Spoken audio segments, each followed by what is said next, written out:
sakaling dumarating yung panahon na lumalabo at hindi nalilinawan yon dahil ginugulo talaga ng mga taong concerned dahil gusto nilang manggulo sa relasyon yung mag-asawa. God wants people to have partners. Ecclesiastes 4, 9 to 11, two are better than one because they have a good reward for their toil. For if they fail, one will lift up the other. But woe to one who is alone and falls and does not have another to help. Again, if two lie together, they keep warm. But how can one keep warm alone? Mas mainam daw may kasama. Kung natumba kami, magbangon man lang sa'yo. Merong aakay sa'yo kung kailangan mo. At kung sobrang ginaw na nararanasan sa maraming bansa, hindi sa atin, na mainam naman daw na meron kang katabi. Dahil ang body heat ng katabi mo ay makakatulong para hindi ka maging yelo, hindi ka manigas sa lamig. In other words, maraming practical purposes and maraming practical advantages na may kasama sa buhay. To strengthen togetherness, God designed desire between partners. Hindi masama ang pagnanasa na makasama ang iyong asawa. Genesis 3:16, to the woman, he said, your desire will be for your husband. So hahanap-hanapin mo ang iyong asawa, iibig-ibigin mo siya'y makatabi, makapiling, makaisa, but not to blossom for anyone else's husband, and definitely not to blossom for anyone who is not her husband. Malinaw, magnanasa ka, hahanap-hanapin mo ang iyong sariling asawa. Hindi asawa ng iba, o hindi naman yung hindi mo naman asawa. Desire is God-given. So do not demonize desire, but just stay focused on the right object. Yung iba namang sobrang relihiyoso, lahat ng uri na lamang ng mga ganitong damdamin at desire, minamasama. Basta nakatuon sa tamang object, it is sacred, it is God-given. Isineselebrate ka ang ganyang desire, yung ganyang love, sa Song of Solomon. In fact, in chapter 2, 4 to 7, we have an example. You led me to your banquet room and showered me with love. Refresh and strengthen me with raisins and apples. I am hungry for love. Put your left arm under my head and embrace me with your right arm. Young women of Jerusalem, promise me by the power of deer and gazelles never to awaken love before it is ready. Ang mga pag-uulat at ang mga nakasulat sa Song of Solomon, sometimes called Song of Songs, itungkol sa celebration of physical love between a couple. And it is never malicious, it is never bad, because God designed our human bodies, and God designed that there should be desire, but that desire must have a correct object. At sinabi dito ng tinig ng babaeng nagsasalita sa part na ito ng Song of Solomon, sabi, mga kababaihan ng Jerusalem, at siyempre babaihan kahit saan, mga kababaihan, huwag niyong mapukaw-pukaw, huwag niyong magising-gising, no? Ang pag-ibig, ang pagnanasa, bago kayo maging tunay na handa. Disastrous. Pag ang aga-aga pa, gising na yung desire mo. Once awakened, love or desire is to be satisfied by the partner. That is the godly design. Love and desire must be watched over, managed, and controlled. Kung hindi, magkakagulo ang mundo.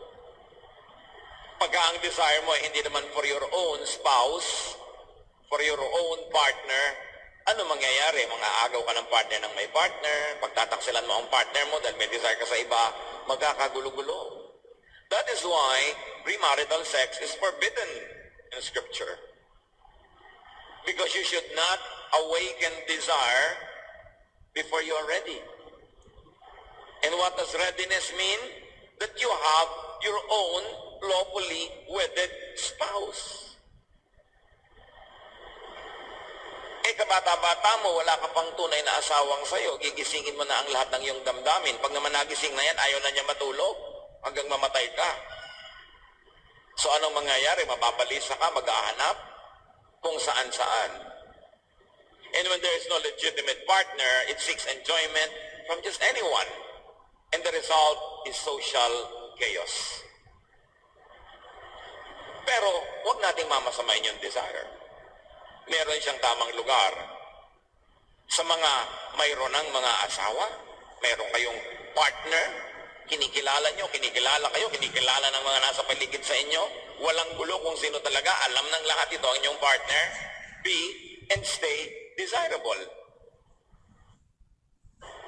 to your spouse. Kaya minsan may wisdom yung mga duot ng mga Arabong babae, yung burka o yung abaya, nakasuklob ang isang pagkalaki-laking itim na tela sa katawan ng babae at sa bahay lang niya, sa piling ng kanyang asawa, hinuhubad yon dahil hindi naman niya pinapakita ang mga iba't ibang bahagi ng kanyang katawan sa ibang lalaki. Kung mag-desire lang sa kanya, hindi naman niya asawa, yan ang mangyayari. Hindi nagkagulo. May wisdom din yon. Minsan lang extreme yung paggamit. Anong mapapala mo na ipaghalandakan mo sa buong barangay ang iba't ibang bahagi ng iyong katawan, pag nasaan ka ng lahat, habol-habulin, pagkatapos, hindi ka naman asawa nila. So, ano magiging mangyayari sa'yo? Magiging asawa ka ng bayan. O sasabikin mo ang lahat, pagkatapos hindi mo naman sila i-accommodate hanggang sila magkaulul-ulul at mabaliw-baliw sa pagnanasa sa'yo, magulo. Kaya tinuturo sa scripture, igalang ang katawan, huwag masyado yan ipakita kung kani-kanino na hindi mo naman asawa. Kasi magulo ang magiging bunga niya. Bilang paggalang din ng babae sa kanyang asawang lalaki, at ganoon din naman ng lalaki sa kanyang asawang babae, hindi niya ipinasisilip, ipinapakita kung kani-kanino ang mga bahagi ng kanyang katawan, lalo ang mga masiselan. Kasi what's the point in arousing people when you're not going to bed with them anyway because they are not your spouse? Dapat ang lahat may kaayusan. Kung ang pagkakaroon ng partner ay mahalaga at nagbibigay ito ng napakalalim, gandang kasiyahan sa buhay, kung gayon, dapat itong alagaan. Dapat ito ipagtanggol mula sa iba't ibang mga panganib at banta na nanggagaling sa iba't ibang taong hindi mo naman nasawa. Now, the partnership is God's gift. It is a favor to be enjoyed from God. Yung partnership na ganyan, regalo ng Diyos. Hindi dapat nagiging problema kasi regalo yan ng Diyos. Pero maraming regalo, pag hindi mo inalagaan, hindi mo inaayos ang paggamit, nagiging problema. Napaka-favorable ng pagtingin ng Bible sa pagkakaroon ng asawa ng tao. Deuteronomy 24 verse 5, Moses said to Israel, "If a man and a woman have been married less than 1 year, he must not be sent off to war or sent away to do forced labor. He must be allowed to stay home for a year and be happy with his wife." Alam niyo mga lalaki noong unang panahon, pag tinawag ka patungo sa giyera, drop everything, fight for your country. At pagka may project ang gobyerno, ang hari, hiningan ka ng forced labor, trabahong walang bayad, kahit malayo yung job site, punta ka. Pero sabi ni Moses, exempted ang mga lalaking bagong kasal. 1 taon ang kulot gata. 1 year ang honeymoon. Hindi sila isasali sa mga giyera at hindi sila isasali sa forced labor. Such importance was attached to marital bliss by the ancient Israelites. Not to mention the importance they give to procreation because of the population-hungry Jews. Lagi nila gustong dumami dahil lagi sila nakikipaggera. Therefore, mahalaga na pagbigyan mo ang mag-asawa na makapagsarilinan ng 1 buong taon. Kaya mas saklap yung kakakasal pa lang ngayon, bukas mag-a-abroad na. After 1 week, mag-a-abroad na. Nauunawa natin ang pangangailangan ng mga tao sa trabaho. Pero yung kanya mga uri ng paglalayo, hindi yan marriage friendly. Hindi yan ang dapat policy.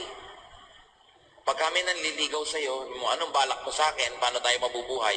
Pagkakasal natin, mag-abroad ako, huwag yun ang pakasalan nyo. Ba't pa kayo nagpakasal? Sa hangin, sa anino, sa papel? May kasal kayo sa turing, wala namang kayong kasiping? Bakit pa? Dapat kung naghihiwalay ang mag-asawa, may planong, sandali lang ito, kukunin kita agad, o magbabayad lang ako ng ganito, o may ipon nilang tayo, then uuwi na ako. Hindi na yung, kailan ka uuwi sa Pilipinas? Hanggang May na lang ako dito sa Saudi Arabia. Yung pala hanggang May langis. Hindi na maubos-ubos yung langis na yan, so tumanda na ang lahat, uuwi ka na lang na matanda na rin, o namatay ka, nakakahon, ganun ba yun? Kaya hindi tayo pabor dyan sa policy ng gobyerno natin to export people. Dapat tinuan ang paggogobyerno sa Pilipinas para ang tao hindi na aalis, magtatrabaho dito, we will become prosperous. Kasama mong asawa mo, uuwi ka sa asawa mo paggabi, magkasama kayo pagka-weekend. Hindi yung once a year lang kayo magkita o once in 2 years. Hindi ganun yun.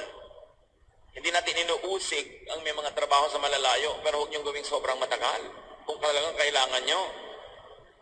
Mahalaga. Sabi sa Proverbs 5:18, be happy with the wife you married when you were young. Siyempre, ang kausap dito, ibig sabihin, medyo may edad na yung lalaki. Sabi sa Proverbs 18 ng New Revised Standard Version, let your fountain be blessed and rejoice in the wife of your youth. Marami namang lalaki, they only rejoice in the youth of their wife. Hindi ganon, in the wife of your youth. Kung sino pinakasalan mo ng bata ka, kahit nagtandaan na kayo at lumating na sa lupa yung baba niya, siya pa rin dapat ang i-rejoice mo because she is the wife of your youth. So sabi, magsama kayo, mag-enjoy kayo sa buhay. Yan ang kaloob sa inyo ng Panginoon. Be happy, but not with someone, not your wife or husband. Not with the partner of someone else. Because your happiness will be at other people's expense. Anong paliwanag ang ibibigay mo sa Diyos na masaya kayo dahil inagaw nyo ang kasiyahan nyo sa dapat at tamang may-ari? Kahit pabalik-baliktarin mo ang mundo, ano man ang drama mong ibigay, hindi mo pa rin yan mapapanagutan o mapapanindigan. Exodus 20:14, you shall not commit adultery. In Exodus 20:17, pangalawa on the same topic in the Ten Commandments, you shall not covet your neighbor's wife. Ecclesiastes 9:9 is so clear. Life is short, and you love your wife, so enjoy being with her. This is what you are supposed to do as you struggle through life on this earth. Maiksi ang buhay.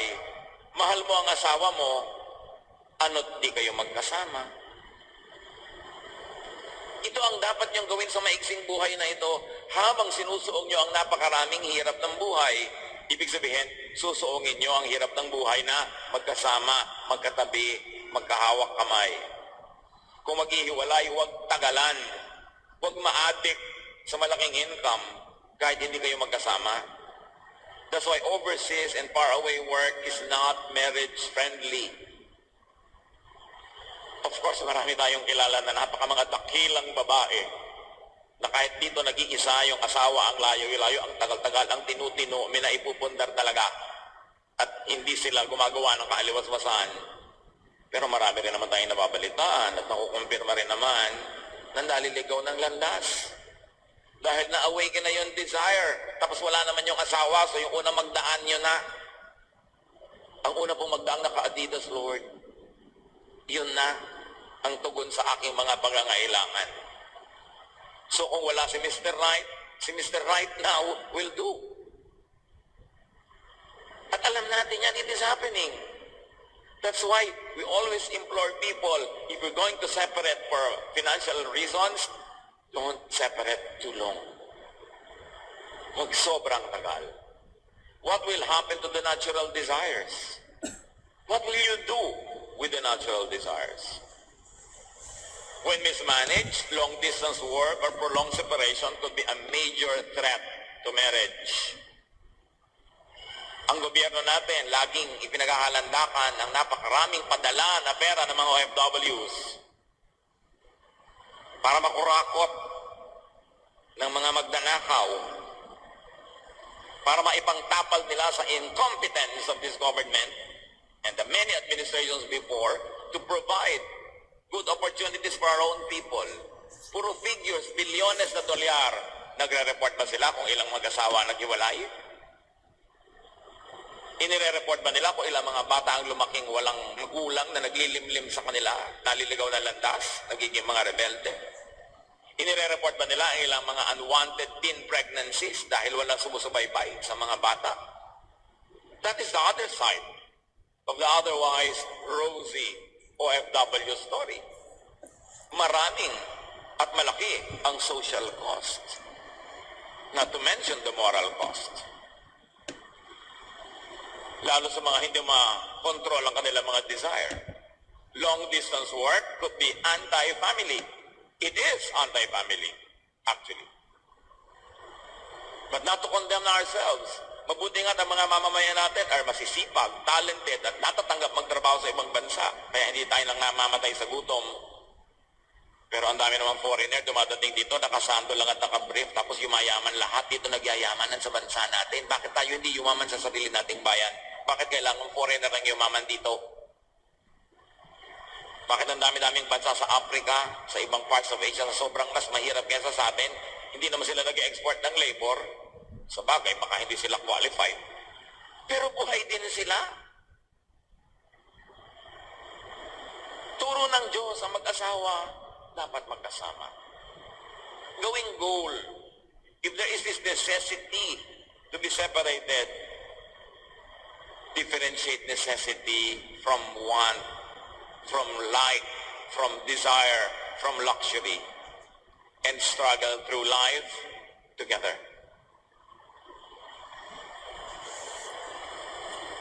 Kung may haharapin, susuungin na hirap sa buhay, kailangan magkasama.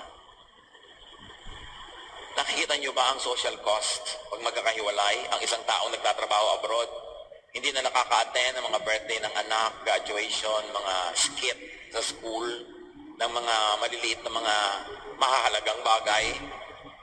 Sandali na lang umuwi. So pag nagbabakasyon, pag nakakita ang masama ang asal ng mga anak na hindi maituwid, hindi mapagalitan dahil malayo na nga loob sa kanya, di lalong lalayo pa. So anong gagawin ng magulang? Susugulan ng anak, ibibili ng ganito, ibibili ng ganon para mahulog ang loob. Ang nangyayari, ang tingin lang ng mga bata sa magulang, provider of material things, lugi, yung ang tagal-tagal na nasa abroad, pag isang lalaki naglalaban ng mamalansya na may malengke, nagluluto, nagliligpit, mag-isa, 20 taon, 30 taon, tapos pag uwi mo, malalayo loob sa'yo ng mga anak mo, at baka nawala pa yung asawa mo. Anong uuwian mo? Isang bunggalong nakasangla pa kung hindi na ibenta. Hindi naman lahat gano'n ang kwento. Pero maraming gano'n. Iwasan natin yan. Try to see what you can do na magkasama. Hindi dapat first choice ang maglayo agad. Yun dapat ang last choice. Proverbs 18:22, a man's greatest treasure is his wife. She is a gift from the Lord. Yung kasama nyo ang wife nyo, tingnan nyo nga. Hindi ba talagang treasure? Not money, not big income earned away from her. Or reverse it from your husband if the wife is the one who is away. Proverbs 18:22 ng New Revised Standard Version. He who finds a wife finds a good thing and obtains favor from the Lord. Proverbs 19:14, you may inherit all you own from your parents, but a sensible wife is a gift from the Lord. Pwedeng ang dami mong manahin sa magulang mo, mabuti. Pero yung matinong asawa, regalo yan ng Panginoon. Dapat pahalagahan. So put premium value to your spouse, be it husband or wife. The partnership should be spent in togetherness.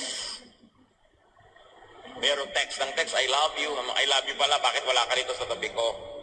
Dapat gumagawa tayo ng paraan para hindi itinetext, kundi ibinubulong mo sa tenga ko na nararamdaman ko pa yung mainit mong hininga habang ibinubulong-bulong mong I love you. Ganun ang gusto kong mangyari. At dapat yun ang goal. Separation should be avoided and if inevitable for a while, minimized. Paiksiin. 1 Corinthians 9, 4-5, sabi ni Paul, do we not have the right to our food and drink? Do we not have the right to be accompanied by a believing wife, as do the other apostles and the brothers of the Lord and Cephas? Wala ba kaming karapatan na sa aming mga pagmimisyon, pagpupunta noon at dito ay magsama ng asawa? Kasi ang context ito, sila Pedro at yung mga ibang mga disciples, pag nag-mission sila, kasama nila ang kanilang asawa at supported yon ng church. So sabi ni Paul, hindi din pa ako entitled dyan. But of course, what we know about Paul is that he was unmarried naman until his dying day. But he was just saying, and what we like to get from what he said was that, yes, even in missions, dapat kasama yung asawa. Unfriendly naman to family yung mga churches na nagpapadala ng mission, tapos yung lalaki lang ang lalakad na iiwan yung babae. Kung prolonged missions, dapat kasama. Pati mga kumpanya, i-assign ka sa dulo ng daigdig, tapos malayo sa pamilya mo. Kaya dapat, ang galing ka, mahusay, qualified. So you can demand, nakasama ko dapat ang asawa ko at mga anak. Marami nagtatanong sa inyong lingkod sa Facebook, naisama ko naman po ang aking asawa at mga anak dito abroad sa Middle East kasi allowed naman ako na gawin yun. Kaya lang po, konti lang nasi-save namin kasi ang gastos dito, ipapadala ko na lang ba uli ang mga bata sa Pilipinas para alagaan ng mga lola? Ipapadala mo yung mga bata sa Pilipinas para lumaki ang savings mo. Eh, ba't di mo bilangin yung loss kung lumalaki silang di mo kasama?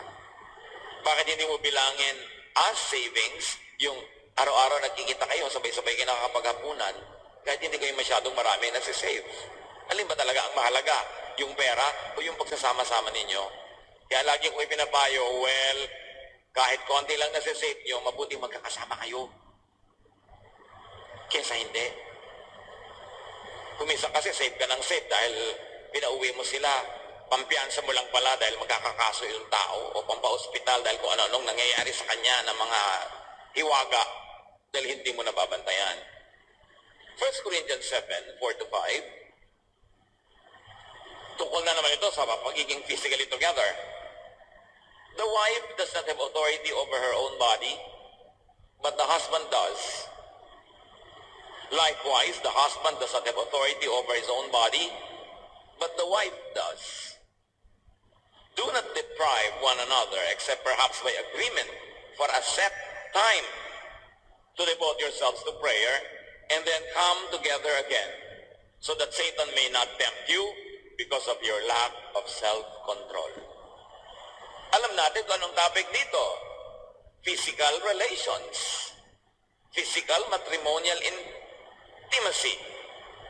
At sabi dito ni Pablo, kayong mga babae, wala kayong otoridad sa inyong katawan. Ang asawa niyong lalaki ang meron. At kayo rin mga lalaki, wala kayong otoridad sa inyong sariling katawan. Ang asawa niyong babae ang may-ari sa inyo. Wala kayong karapatang ipahiram, ipahingi, ipagamit ang inyong mga katawan sa ibang tao. Sa asawa niyo lang yan. At kung ang katawan mo lalaki ay pag-aari ng iyong babae, ng iyong asawang babae, lalo naman ang iyong bulsa, yung katawan mo nga kanya, edi yung income mo rin, di ba? May mga lalaki kasi sasabihin sa babae, kita ko to, trabaho ko to, ha? Mag-asawa tayo. If the Bible tells me that I own your body, lalo na ang bulsa mo.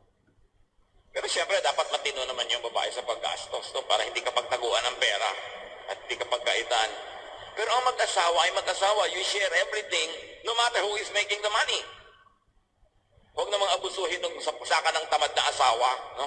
Na wala siyang contribution sa income, tapos ang laki-laking gumastos. Of course, meron ding mga regulasyon tungkol dyan. But the center of our study now is, sabi niya, huwag niyong tatanggihan ng isa't isa. Pag lumalapit sa inyo, kinakalabit ka ng 2:00 ng umaga, huwag mo sabihin, I have a headache. Maglagay ka ng bolt sa diyelo. Ang sabi dito ni Paul, kung kayo man ay tatanggi sa isa't isa, tiyakin nyo na dahil lang mananalangin kayo, mag-aayuno kayo, at nagkasundo kayo na for a short time, walang ganyan-ganyan, dahil tayo magpe-pray, tayo magre-retreat. Pero sabi niya, huwag yung tagalan, kahit retreat, Magbalikan kayo agad sa isa't isa dahil the devil prowls around like a roaring lion looking for someone to devour, and many of you will fall away because of your lack of self-control. So may asawa ang tao para doon niya ibuhos ang lahat ng lagnat at init ng mundo. Wala nang excuse para humanap pa ng iba kung meron ka namang asawa. At huwag kakalimutan ng asawa ang kanyang tungkulin, not to refuse. Unless, of course, for health reasons or for other reasons that could be valid but not for an extended time. Duty yun. Of course, it should not be looked at as duty. It is privilege. But sometimes, it's duty. And don't forget that it could also be duty, so do your duty. Kaya ka nga may asawa. Kung ayaw mo ng ganong-ganong duty, pues, maging single ka all your life. You're entitled to that. But once you are married, you are duty-bound to please each other. Each other, both ways. Hindi lang yun mag-isa. So couples should be available to each other. Never to outsiders. Couples should satisfy each other, not refuse each other. Pagka ating dinibdib ang mga teaching na yan, maraming marital problems ang malulutas. The partnership should be lifelong. It should not be broken. Assurance of lifelong commitment inspires both partners to give their best to the partnership. Pag alam mong panghabang buhay ito, ibibigay mo na yung lahat-lahat. Kaya ulitin natin ang Matthew 19, 5-6. Jesus said, "A man will leave his father and mother and be united to his wife, and the two will become one flesh. So they are no longer two, but one flesh. Therefore, what God has joined together, let no one separate." Nothing should separate a couple. Okay, let's add no one, no other people, including themselves. Not distance, not ideology, not work, not in-laws. Napakaraming mga dumadaing. Ang asawa nila abroad, eto sila, naiwan dito. Ang biyanan walang ginawa kundi siraan si manugang doon sa asawa abroad. Tapos ang hinala ng manugang, gusto kasi niya ang biyanan sa kanya mapunta ang remittance. Kumisa naman talagang yung asawa, sobrang daming himalang ginagawa. Nagsusumbong na tuloy yung mga magulang nitong nasa abroad kasi naaawa sila. Dahil nawawaldas ang kita. Sino man ang guilty, yun ang dapat magbagong loob. Pero hindi dapat paghiwalayin because God hates divorce. Yung God hates divorce na yan, very misunderstood. Sobrang misunderstood, therefore misleading. Malachi 2:16, "I hate divorce, says the Lord God of Israel, and I hate a man's covering himself with violence as well as with his garment, says the Lord Almighty." So kinamumuhian daw ng Diyos ang divorce. Pagkatapos niya, kinamumuhian daw niya ang pagbibihis ng isang lalaki ng violence na parang ito ang kanyang damit. In other words, violence is associated with divorce. Malachi 2:16 is further understood when you read the contemporary English version. "The Lord God, all-powerful of Israel, hates anyone who is cruel enough to divorce his wife. So take care never to be unfaithful." So here, it is not divorce itself that is hated by God, but God hates men who use their power as men to divorce their wives and put them to a great disadvantage. Nung araw kasi, lalo sa Israel, ang divorce, lalaki lang ang nag-i-initiate. At ang lalaki, sabihin lang sa'yo, "Ayoko na sa'yo, divorce na kayo." Kahit sa maraming ancient religions sa Middle East, 3 beses lang sabihin ng lalaki sa asawa, "Ayoko na sa'yo, ayoko na sa'yo, ayoko na sa'yo." Wala na, tapos ang kasal. At ginagamit ng mga lalaki ang issue na ito ng divorce, yung power. Alam mo, may nagustuhan sila ibang babae. I-divorce nila yung asawa nila ngayon. Papakasalan nila yung babaeng yon para ma-enjoy nila itong babaeng ito ng ilang araw. Tapos i-divorce nila uli. Pwede nilang balikan yung asawa nila o pumuha na sila iba-iba. This is the divorce that God hates. A kind of divorce that is capricious, that is one way, it benefits only the men, And it puts so many men, so many women in horrible situations. They get disempowered. They get disinherited. Then they become single, and then there's the stigma of society na sila ay divorcee, and therefore, tatanda na lang sila na wala na silang kasama sa buhay dahil inaabuso sila ng kanilang mga husbands. This is the context of the God hates divorce thing. It's a very pro-weak teaching. Ayaw ng Panginoon na merong naabusong tao dahil may makapangyarihan na ibinigay sa kanya ng lipunan yung kapangyarihan na yon, tapos gagamitin niya selfishly. God hates divorce because and when it is cruel to the woman or to the weak party. If you're going to stretch the application to present-day realities, hindi naman laging babae ngayon yung weak, kumisan yung lalaki. So sino man ang makapangyarihan at gagamitin yung kapangyarihan na yon para hiwalayan yung kanyang asawa, dahil lang gusto niya o meron siya ibang naiibigan, yun ang divorce na ayon ng Panginoon. This is what the Old Testament divorce was all about. Because Old Testament divorce was only pro-men. It was usually capricious and oppressive.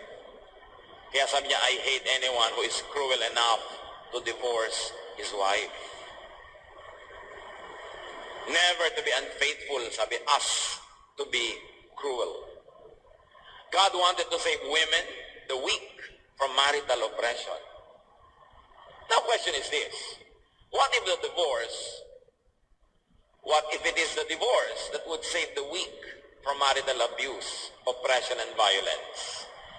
Kaya ayaw ng Panginoon ng divorce kasi may naapi, may nakakawawa, may nadidisempower.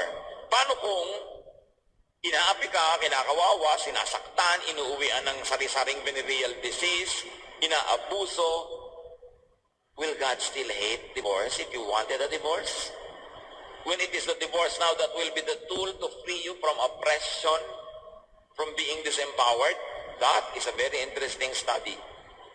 Kasi yung mga ibang mahilig doon sa God hates divorce, magpapakounsel ka sa isang Christian counselor, may tatak na ng plancha yung mukha mo dahil pinlansya ka ng asawa mo, naputol na isang kamay mo dahil tinaga niya, pinapasok-pasok ka ng sigarilyo, ang dami-dami mong venereal disease dahil sobrang pampababae niya, tapos hihingi ka ng divorce, sasabihin sa'yo ng counselor, God hates divorce, don't do it. Parang mali ang application. God hates divorce that oppresses the innocent. What if it is the divorce that will set the innocent free from such oppression? Will God still hate it? Think about it. Napakahalaga because misreading leads to misinterpretation, to misapplication, and to oppressive religion. Misreading leads to misleading. Malakay 2:14-16 sa pagpapatuloy ng issue ng divorce. And why isn't God pleased with divorce? It's because He knows that each of you men has been unfaithful to the wife you married when you were young. You promised that she would be your partner, but now you have broken that promise. Now you are wanting a divorce. Didn't God create you to become like one person with your wife? And why did He do this? It is so that you would have children and then lead them to become God's people. Don't ever be unfaithful to your wife. The Lord God, all-powerful of Israel, hates anyone who is cruel enough to divorce his wife. So take care never to be unfaithful. So what divorce that God hates? It is a divorce that is premised on unfaithfulness. A divorce that a man wants so that he could play around with other women and get rid of this woman that is already tired of, but he promised to be the wife of his life. And God said, I hate anyone who is cruel enough to do this. Pangatawanan ninyo ang sinumpaan ninyo. Hindi ko man nagbago ang isip nyo, may ibang dumaan na nagustuhan ninyo, isisipain nyo na at patatalsikin nyo na yung asawang sinumpaan nyo sa Panginoon na magiging partner nyo buong buhay. That is a divorce that God hates. What God hates about and in divorce is unfaithfulness of the man or the powerful one as the cause. Maybe now it could be a woman because marami na ngayong women more powerful than the husband, that is economically speaking. What God hates about and in divorce is the cruelty that accompanies it and the abuse of women. or whoever is weaker. Still on the issue of divorce, Matthew 19, 7-9, why then, they asked, did Moses command that a man give his wife a certificate of divorce and send her away? Jesus replied, Moses permitted you to divorce your wives because your hearts were hard. But it was not this way from the beginning. I tell you that anyone who divorces his wife, except for sexual immorality, and marries another woman, commits adultery. Sabi ko nga yun ng Diyos ng divorce, bakit si Moses nagturo na gumawa ng certificate of divorce? Ibig sabihin, tinatanggap ni Moses ang divorce. Sabi ni Lord, sobra kasing titigas ng ulo nyo. Hindi kayo mapaawat at mapigil. Kaya niregulate na lang ni Moses. At least sinabihan kayo, magbigay kayo ng certificate of divorce. Bakit? I-divorce kita, verbal lang. I don't like you, I don't like you, I don't like you. Di-divorce na. Tapos, makikisipin siya sa iba. Tapos babalikan ka, ipipilit na asawa ko pa uli. At least may ilalabas kang certificate. Oy, eto certificate, di-divorce mo na ako, no? Huwag ka nang bumalik dito. Kaya, protection na naman ng women yung certificate. At kung di-divorce siya na hindi naman dahil sa immorality, tapos may lalaking naawa sa kanya o umibig at gustong samahan siya sa kanyang buong buhay, ipapakita niya, oh, divorce ako, certificate ito, so I'm free. Meron siyang chance. Kaya yung regulasyon na yon, again, to protect the aggrieved party from lifelong suffering just because she was abused by this man who just dismissed her from his life. Dapat inuunawa natin yung lahat ng mga teachings sa divorce, hindi yung basta sabi mo, God hates divorce, don't divorce. Judge mo lahat ng mga divorced people. We don't know what happens in people's lives. We don't know why they had to divorce. Kaya dapat hindi mo ginagamit yung verse para mang-oppress. In fact, the verse, when used correctly, sets free. The man, the instigator of the divorce, is the guilty party if the reason is for his own adultery and the conduct is cruel. If you want to divorce, and then the man who remarries commits adultery. So you see, the burden goes to the one who wants a divorce for very flimsy and shallow reasons. The woman in this case is presented as the kawawa one.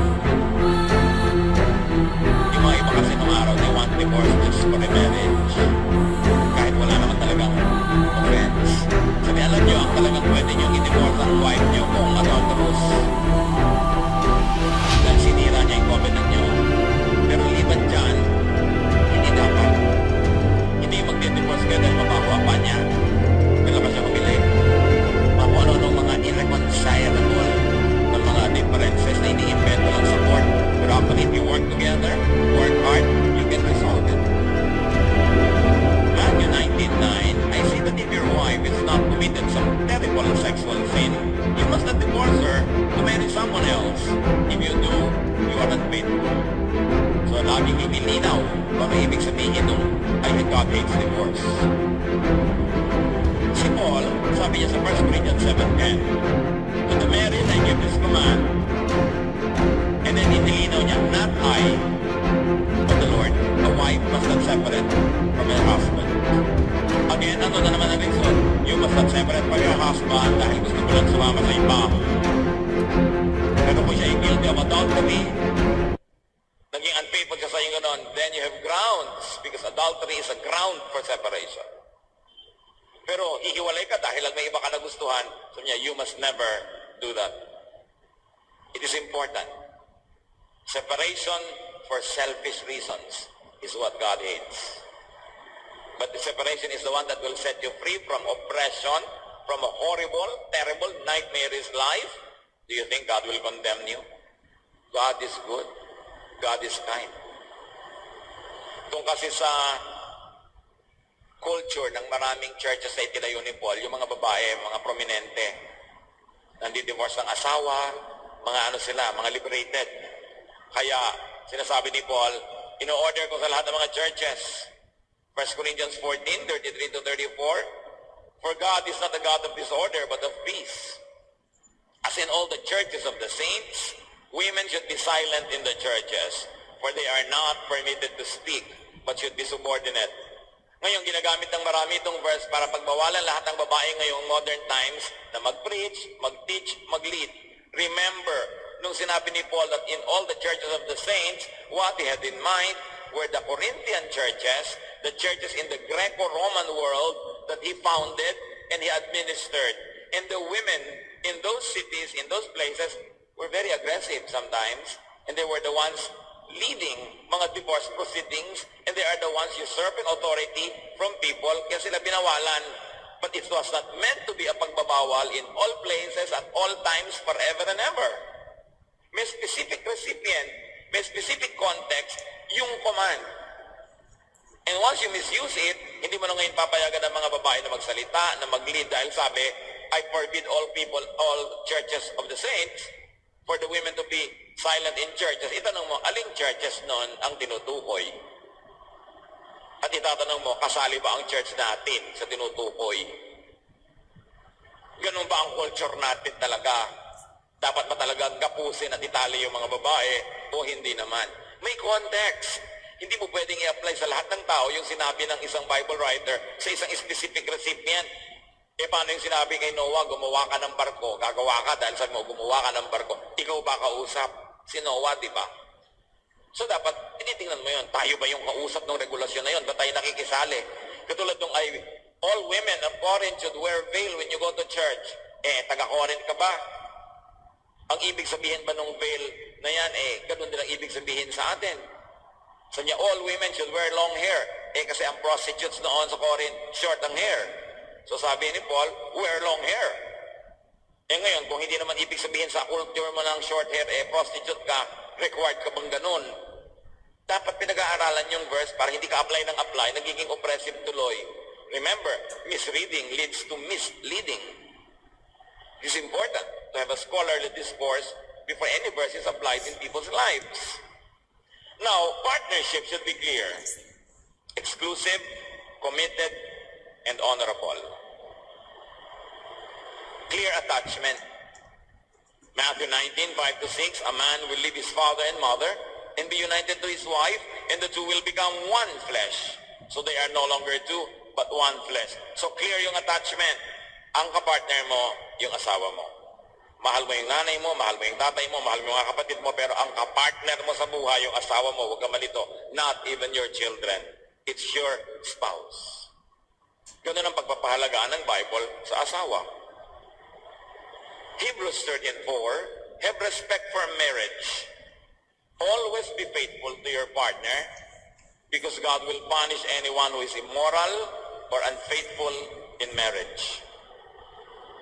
So respect your marriage and respect the marriage of other people. Huwag kang makigulo at makisali sa partnership ng mag-asawahan na hindi ka naman kasali.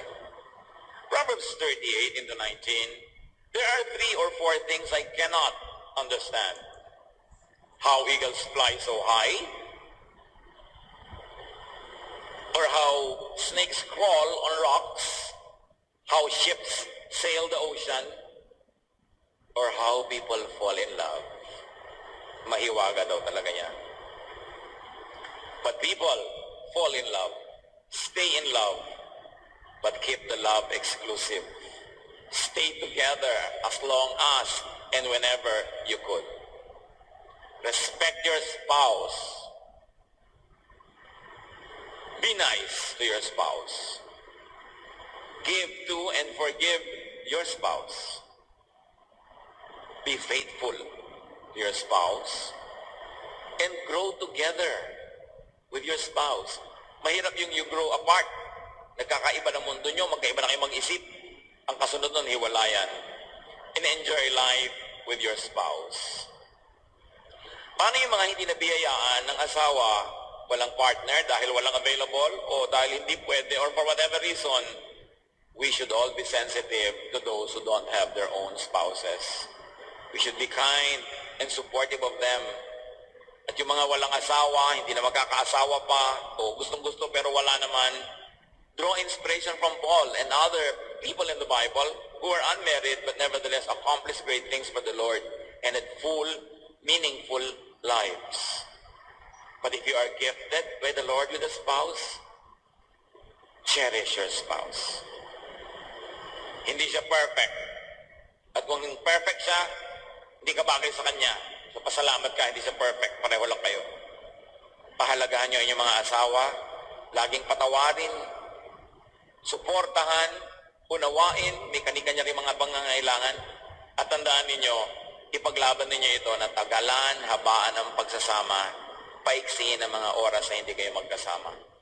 Panginoong Diyos, pagpalain mo po ang lahat ng mga meron ng binigay niyong kapartner sa buhay, na maging maganda, maayos, matiwasay, sagana ang kanilang mga buhay ng magkasama. At sa mga wala naman, Panginoon, na ganitong uri ng biyaya na na-enjoy, teach every